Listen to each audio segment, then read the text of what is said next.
অভিনব কৌশলে হেদায়েতপুর থেকে দুর্বৃত্তরা এটিএম বুথ ভেঙে লুট করেছে লক্ষ লক্ষ টাকা। টাকাগুলো কে বা কারা হাতিয়ে নিয়েছে তা তদন্ত করছে পুলিশ। আচ্ছা, আমরা যদি এলাকা ছেড়ে চলে যাই তাইলে তার কোনো রিস্ক থাকে না।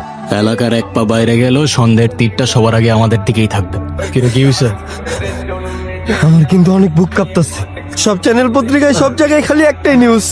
আমরা যদি আমি ধরা পড়েছি, আমার কিন্তু অনেক ভয় লাগতেছে। আমি কিন্তু জেলে যেতে চাই না মামা। আমরা এখন কি করবো? এই থামবি তোরা?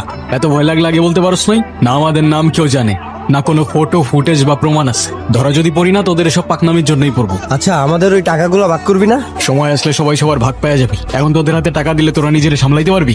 টাকাগুলো কই রাখছো সেটাও তো বললি না। এত কিছু জানার তো তোদের দরকার নেই। টাকা কই রাখছি, কেন রাখছি, সেটা আমারই বুঝতে দে।